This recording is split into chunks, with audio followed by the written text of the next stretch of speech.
चेतावनी, ये वीडियो बच्चों के लिए नहीं है। अगर आप अकेले हैं तो अभी ही लाइट जला लीजिए, क्योंकि जो कहानी आप सुनने जा रहे हैं वो राजस्थान के बीकानेर जिले की सच्ची घटना है।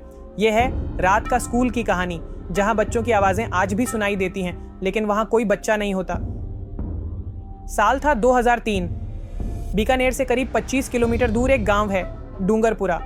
वहां एक पुराना सरकारी स्कूल था, राजकीय माध्यमिक विद्यालय, जो कई सालों से बंद पड़ा था।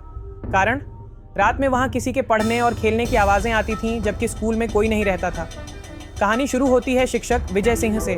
उन्हें गांव वालों ने चेताया था, सर उस स्कूल में मत जाइए, रात को वहां कोई क्लास लेता है। लेकिन विजय सिंह को भूत प्रेत जैसी बातों पर यकीन नहीं था। उन्होंने कहा, मैं कल रात वहीं रहूंगा।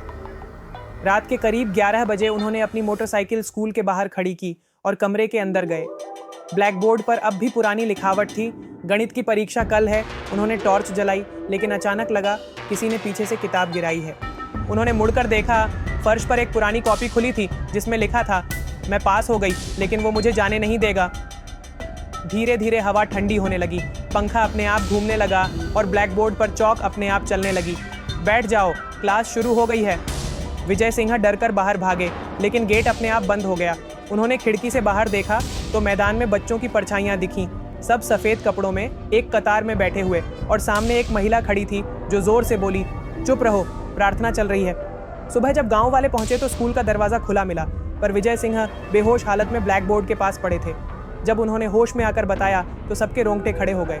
जांच में पता चला 1997 में वहां बिजली गिरने से पूरी क्लास के 14 बच्चे और एक शिक्षिका की मौत हुई थी। वो सब क्लासरूम नंबर 3 में थे, वही कमरा जिसमें विजय सिंह ने रात बिताई थी। तब से कहा जाता है हर शनिवार रात को वहाँ फिर वही क्लास लगती है, जहाँ बच्चे फिर से वही पाठ पढ़ते हैं जो वो अधूरा छोड़ गए थे। अगर आपको लगता है ये कहानी झूठ है तो बीकानेर डूंगरपुरा स्कूल केस 2003 सर्च करिए।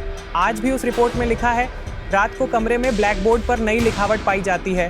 कहते हैं कुछ क्लासें कभी ख़त्म नहीं होती, कुछ टीचर और बच्चे अब भी वहीं फंसे हैं जहां उनकी आखिरी घंटी बजी थी, और जब हवा में स्कूल की घंटी की आवाज़ आती है तो समझ लेना क्लास फिर से शुरू हो चुकी है।